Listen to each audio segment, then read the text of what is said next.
함께 보실 하나님 말씀은 베드로전서 2장 1절에서 10절 말씀을 우리 함께 보겠습니다. 그러므로 모든 악독과 모든 기만과 외식과 시기와 모든 비방하는 말을 버리고 갓난아기들 같이 순전하고 신령한 젖을 사모하라. 이는 그로 말미암아 너희로 구원에 이르도록 자라게 하려 함이라. 너희가 주의 인자하심을 맛보았으면 그리하라. 사람에게는 버림받았으나 하나님께는 택하심을 입은 보배로운 산돌이신 예수께 나아가 너희도 산돌같이 신령한 집으로 세워지고 예수 그리스도로 말미암아 하나님이 기쁘게 받으실 신령한 제사를 드릴 거룩한 제사장이 될지니라. 성경에 기록되었으되 보라 내가 택한 보배로운 모퉁이 돌을 시온에 두노니 그를 믿는 자는 부끄러움을 당하지 아니하리라 하였으니 그러므로 믿는 너희에게는 보배이나 믿지 아니하는 자에게는 건축자들이 버린 그 돌이 모퉁이의 머릿돌이 되고 또한 부딪히는 돌과 걸려 넘어지게 하는 바위가 되었다 하였느니라. 그들이 말씀을 순종하지 아니하므로 넘어지라니 이는 그들을 이렇게 정하신 것이라. 그러나 너희는 택하신 족속이요 왕같은 제사장들이요 거룩한 나라요 그의 소유가 된 백성이니 이는 너희를 어두운 데서 불러내어 그의 기이한 빛에 들어가게 하시니에 아름다운 덕을 선포하게 하려 하심이라. 너희가 전에는 백성이 아니더니 이제는 하나님이 백성이요 전에는 긍휼을 얻지 못하였더니 이제는 긍휼을 얻은 자니라. 아멘. 오늘은 본문의 말씀을 가지고 거룩한 성도의 삶 10번째 시간으로 하나님의 말씀을 생각하기를 원합니다. 베드로전서의 말씀은 그리스도인들에게 그 당시에 행해지는 박해와 핍박 상황 속에서 그리스도인들은 예수님을 본받는 삶을 살아야 한다라는 말씀의 주제를 가지고 우리의 삶에 어떻게 그리스도인으로 살아갈 것인가에 대해서 권면하고 가르쳐주는 내용이 바로 베드로전서의 내용입니다. 오늘 본문을 보니까 순전하고 신령한 젖을 사모하여 자라나라라는 권면의 말씀으로 오늘 본문이 시작되고 있어요. 2장 2절의 말씀을 보니까 갓난아기들 같이 순전하고 신령한 젖을 사모하라. 이는 그로 말미암아 너희로 구원에 이르도록 자라게 하려 함이라 라고 기록이 되어 있습니다. 그러면서 뒤이어 베드로가 설명하는 것을 보면 예수님과 같은 산돌이 되라 라고 또 우리에게 말하고 있습니다. 2장 4절에서 4장 하반절에서 5장 상반절까지 보면 보배로운 산돌이신 예수께 나아가 너희도 산돌같이 신령한 집으로 세워지고 라고 이렇게 말하고 있습니다. 그러면 정리해보면 그 당시에 살아가는 그리스도인들에게 산돌과 같은 예수님처럼 자라나는 성도의 삶을 살아라 라고 얘기하는 것이 바로 오늘 본문 2장의 내용입니다. 자, 그러면 왜 본문에는 예수님을 산돌이라 라고 이렇게 비유를 했을까요? 고대 성경시대의 사람들의 생각을 우리가 한번 생각해 볼 필요가 있습니다. 고대 성경시대의 사람들은 바위와 돌의 속성은 신의 속성과 같다라고 생각을 하고 있었어요.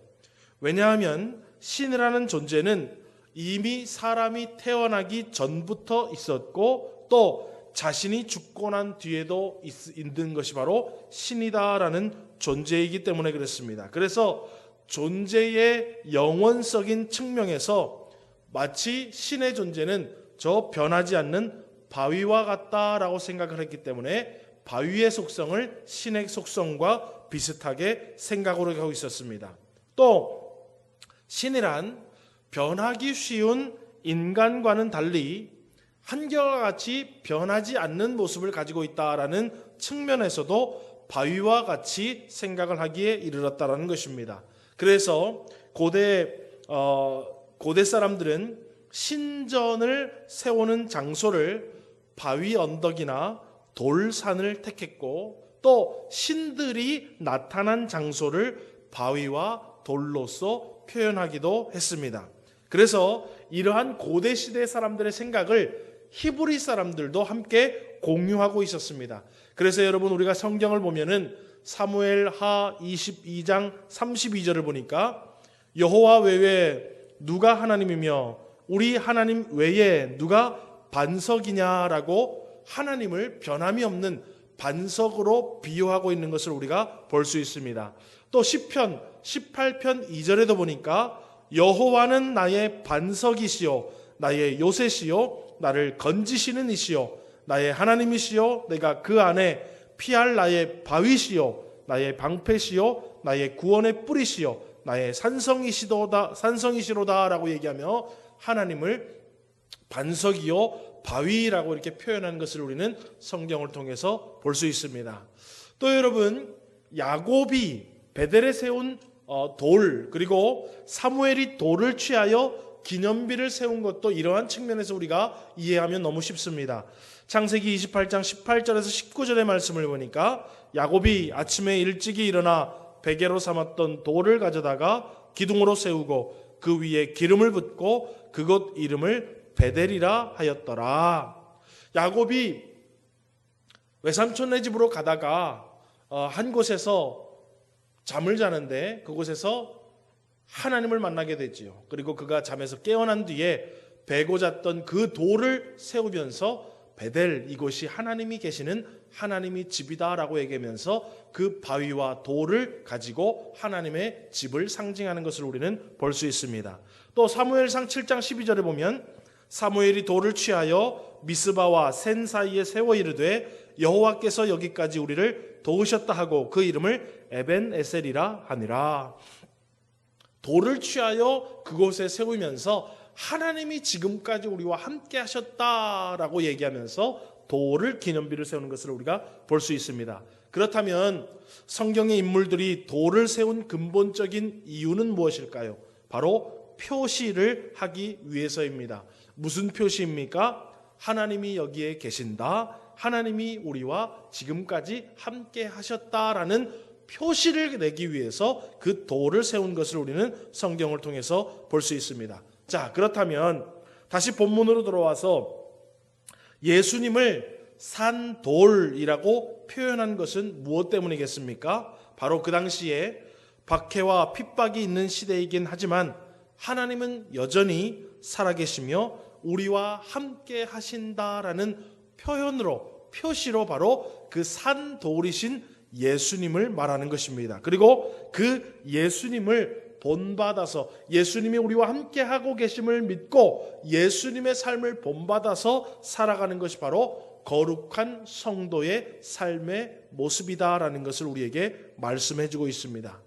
성경시대의 사람들은 돌을 세워서 하나님의 존재를 깨닫고 하나님이 함께 하셨다라는 것을 표시를 냈던 것처럼 오늘 하나님께서는 이 시대에 저와 여러분의 모습을 통해서 하나님은 살아계시고 하나님이 지금도 우리와 함께하고 계신다라는 것을 표시를 나타내는 삶을 살기를 원한다라는 것입니다. 그리고 그것이 바로 예수님을 닮아가는 모습이라는 거예요. 그래서 신약 성경에는 예수님께서 이렇게 말하고 있습니다. 마태복음 5장 14절에서 16절을 보니까 너희는 세상의 빛이라 산 위에 있는 동네가 숨겨지지 못할 것이요 사람이 등불을 켜서 말 아래에 두지 아니하고 등경 위에 두나니 이러므로 집안 모든 사람에게 비치느니라. 이같이 너희 빛이 사람 앞에 비치게 하여 그들로 너희 착한 행실을 보고 하늘에 계신 너희 아버지께 영광을 돌리게 하라. 여러분, 바로 하나님의 자녀인 성도는 이 세상에서 하나님을 나타내는 표시가 되어야 된다라는 것입니다. 이것은 단순히 윤리 도덕적인 측면에만 국한된 것이 아니라 성도의 행실을 보고 하나님에 대해서 생각할 수 있고 천국에 대해서 소망을 가질 수 있도록 만들어내는 것을 말하는 것입니다. 여러분, 그러면서 오늘 베드로는 본문에 그러면 예수님을 닮아가는 것, 너희들의 삶의 행실을 통해서 야, 하나님이 존재하시는구나, 하나님이 살아계시는구나, 천국이 있구나 라는 것을 나타내는 표시가 되는 삶을 살기 위해서 두 가지를 권면하고 있는데요. 첫 번째로는 먼저 신령한 제사를 드리는 거룩한 제사장이 되라라고 우리에게 말하고 있습니다. 오늘 본문 5절에 보십시오. 너희도 산 돌같이 신령한 집으로 세워지고 예수 그리스도로 말미암아 하나님이 기쁘게 받으실 신령한 제사를 드릴 거룩한 제사장이 될지니라 라고 얘기하고 있습니다. 자, 여러분, 다른 사람들이 나를 볼 때 나를 봄으로써 하나님이 존재를 나타내고 하나님이 살아계시고 우리와 함께 할 수 있다라는 것을 표시를 낼 수 있는 방법, 첫 번째는 바로 뭐냐면 예배하는 삶을 살아가는 것이라는 거예요. 여러분, 월화수목금토 일 있는데 이 일요일을 주님의 날로 정하여서 예수님을 믿는 모든 사람들이 예배당에 나와 함께 공동체가 예배하는 모습을 통해서, 야, 저 사람들은 뭔데 어디를 가냐, 오늘 뭐 하는 날인데 저렇게 예배당에 모이냐, 예배당에서 뭐 하냐, 예배를 통해서 하나님이 존재하시고 하나님이 살아계시며 하나님이 우리와 함께 한다라는 것을 표시낼 수 있다라는 것입니다.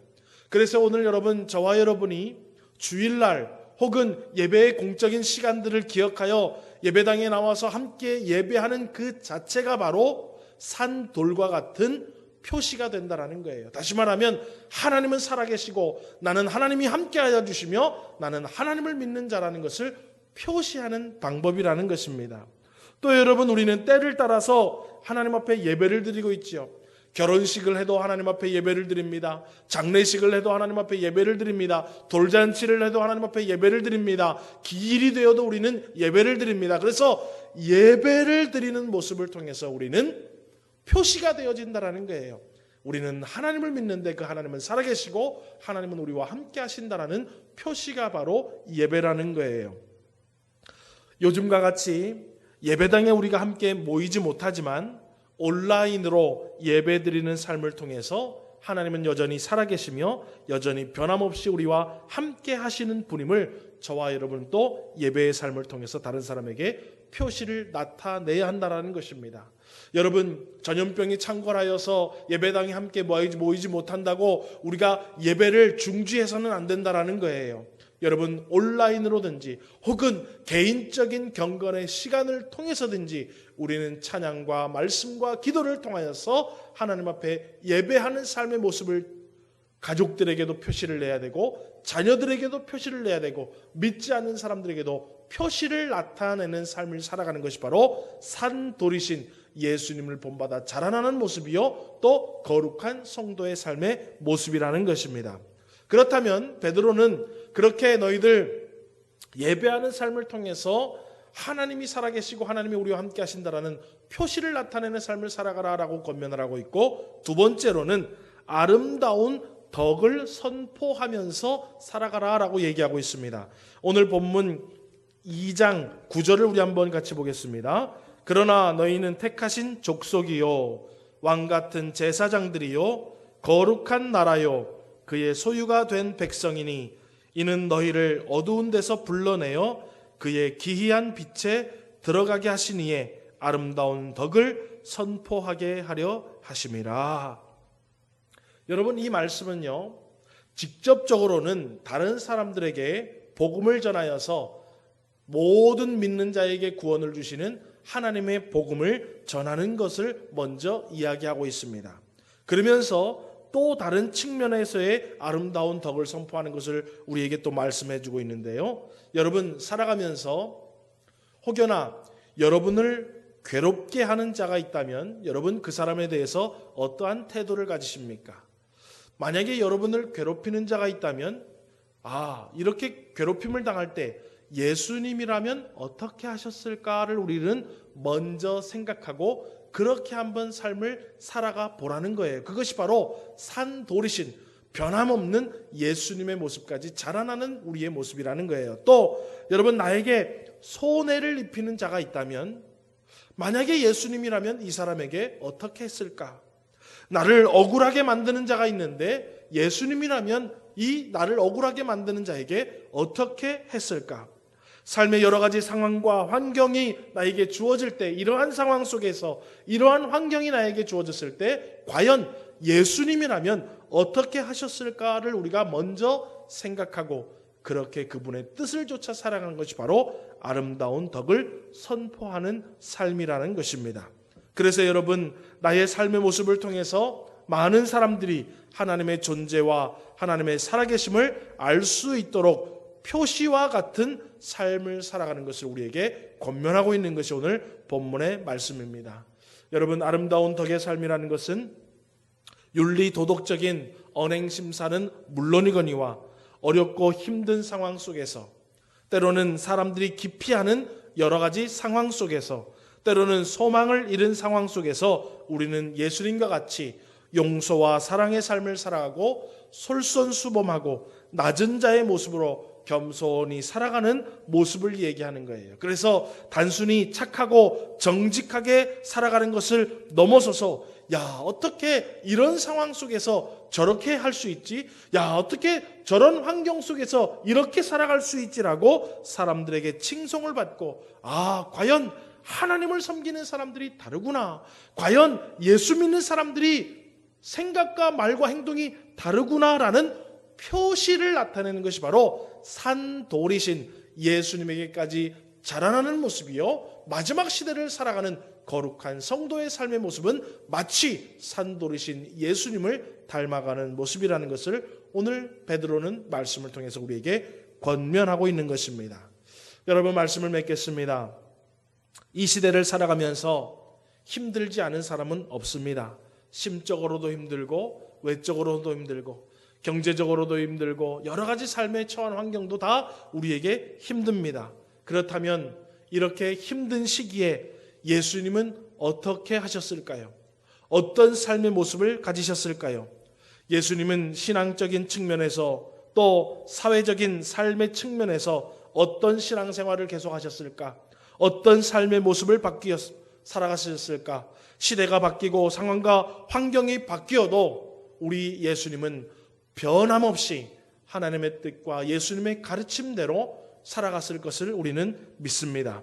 오늘 하나님의 뜻을 알고 예수님의 가르침을 잘 아는 저와 여러분이 그 뜻과 그 가르침을 잊지 말고 그 하나님의 뜻과 예수님의 가르침 그대로 살아감으로 말미암아 하나님이 살아계시고 하나님의 사랑을 실천하는 거룩한 성도의 삶을 표시내고 나타냄으로 말미암아 많은 사람들이 저와 여러분의 모습을 보고 하나님의 살아계심과 하나님이 그들과 함께, 와, 저분들과는 하나님이 함께 하시구나. 나도 그 하나님, 저분들과 함께 하신 하나님, 나도 그 하나님이 나의 하나님이요, 나도 그 하나님이 나를 도와줬으면 좋겠다라고 표시를 낼 수 있는 산돌과 같은 예수님만큼 자라나는 거룩한 성도의 삶을 살아가는 우리 모든 서문교회 성도님들 되기를 주의 이름으로 소원합니다. 기도하겠습니다.